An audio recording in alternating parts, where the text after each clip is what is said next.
Lucas Altenberg had never been a man to believe in cosmic conspiracies. Raised in the steel-gray practicality of Leipzig's working-class suburbs, he trusted deadlines, quarterly targets, and the reassuring clack of a spreadsheet more than any talk of energies or the universe. Yet on a chilled March evening, an evening so ordinary it should have passed without memory, he felt the first nudge of something vast and stubborn blocking his way. That he was already late for the pitch meeting that could triple his consulting firm's revenue. Berlin traffic glowed red with brake lights, and each minute dripped from his watch like hot wax. At the city's edge, an accident funneled 6 lanes into 2. In the chaos, a van swerved, scraping the passenger side of Lucas's leased Tesla. No one was hurt, but paperwork and police consumed an hour. By the time he reached the glass tower in Mitte, the investors had flown back to Zurich. Opportunity gone. That night, in a hotel bar that smelled of cinnamon and disinfectant, Lucas stared at his untouched Negroni and muttered, "Why does the universe keep slamming doors?" It was the 5th big deal in 18 months to evaporate at the last minute. Clients ghosted, prototypes malfunctioned, flights were cancelled. Always a different reason, always the same outcome. Success dangled, then yanked away. A woman at the next stool, a travel-weary stranger whose name he never caught, overheard his question.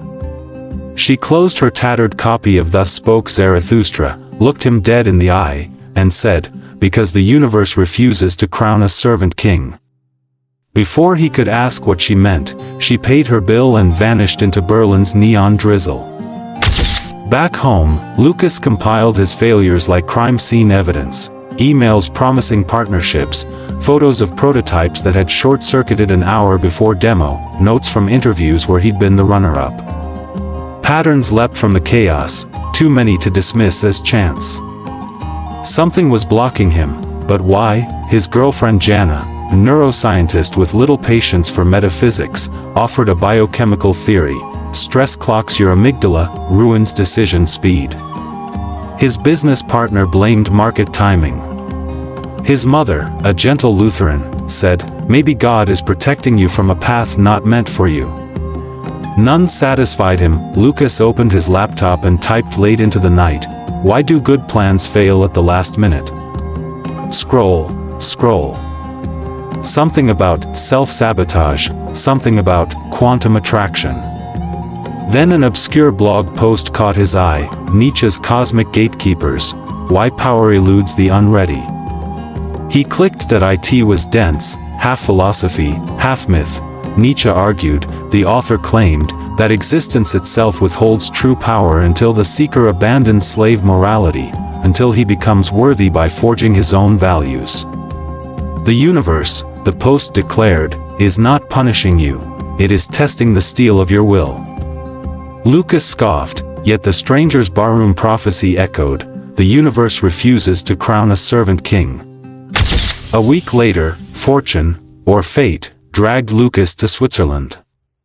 An elderly client, her Cubular, wanted a digital transformation workshop at his alpine retreat. Lucas heard ski resort and packed optimism, but Cubular's retreat was a 200-year-old stave lodge reachable only by funicular and a 2-kilometer hike. Phones lost signal halfway up. The air tasted like unsaid secrets. On the second night, snow trapped them indoors.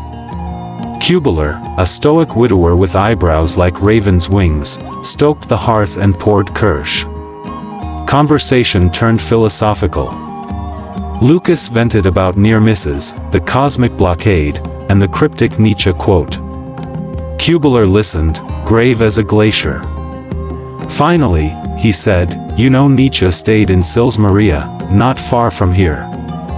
He walked these ridges wrestling the same demon." Lucas raised an eyebrow. Cubular continued, "He believed most people live by borrowed virtues, slave morality, he called it. The universe withholds its larger gifts until we create our own code." "What code?" Lucas challenged. "Your own," Cubular answered. "Not your churches, not your boards, not your parents. Until then, every success is leash length." The old man handed Lucas a leather journal. "Fill this before you leave. Write your law." Snow fell for 3 days. Workshops postponed. Lucas had hours beside the fire. Reluctantly, he opened the journal and titled the first page, "My Law." Words came slow, like stones dragged from mud. He wrote goals, then questioned them. Did he want money, or the freedom money buys? Did he want accolades, or the thrill of creation? Each answer birthed another why, peeling back layers until only raw impulses remained. That he confronted contradictions, preaching teamwork while secretly craving solo glory, claiming altruism while chasing status. The pen scratched until dawn. Pages filled with triumphs admitted shallow, fears named, hypocrisies confessed. He felt naked, ashamed, alive. On the fourth morning, clouds parted. Lucas closed the journal, uncertain whether he had written wisdom or madness. But something in his chest, some knotted tension, had loosened. Back in Berlin, opportunities returned, as if summoned. A tech accelerator shortlisted his startup. A global firm dangled a VP role. Jana reported a breakthrough in her lab that could spin off a biotech company. Each door, however, came with a test against Lucas's freshly minted code. The accelerator required a pivot toward intrusive data harvesting, profit over privacy. The VP role demanded relocation to Dubai, forsaking Jana's research. The biotech promised fortune but meant diluting Jana's patents for investors. Old Lucas would have adjusted principles to fit opportunity. New Lucas hesitated, journal clutched like a compass. He declined the accelerator, shocking his co-founder. He negotiated the VP offer down to a remote advisory role. They rescinded. He told Jana to keep full control of her discovery. Investors balked. In 3 weeks, he had killed every golden goose. Doubt returned, roaring, "You fool, you asked for success and slapped it away." Bills swelled, morale plunged. Jana, exhausted, asked if his code mattered more than their future. One stormy night, Lucas walked the Spree embankment, journal tucked under his coat, ready to fling it into the black water. A cyclist skidded on wet cobblestone and crashed. Lucas rushed over. The man was bloodied, crying out. Bystanders gathered, phones filming, waiting for medics. Lucas's mind raced: schedule, safety, pandemic fears. Then a phrase surfaced from page 27 of his law: act, don't calculate, when a human life blinks for help. He tore off his coat, stanched the bleeding, and kept the man conscious until sirens arrived. Only later did he realize cameras had captured everything. The video of Lucas's rescue exploded online. Anonymous consultant saves cyclist. News outlets hunted the hero. Jana nudged him forward. Reluctantly, he appeared on a talk show, where the host asked about the journal rumor. Lucas read a line on air: "The universe blocks borrowed ambition to forge authentic will." Comment sections lit up, publishers called, Cubular phoned, laughing. The universe sniffs authenticity like truffles. A week later, Lucas signed a book deal, Blocked No More, building a code the universe respects. He insisted Jana be co-author, blending neuroscience with philosophy. The manuscript poured from them in 6 intense months: stories, science, Nietzschean insights. Pre-orders shattered expectations. Ironically, every investor who once walked now chased them. But Lucas negotiated on his terms: privacy-first tech incubator, Jana's full patent control, equity shared with Team.as. Deals closed. He noticed something eerie: the universe no longer threw last-minute wrenches. Flights ran on time. Prototypes worked. Where walls once stood, doors opened. He wasn't luckier, he was clearer.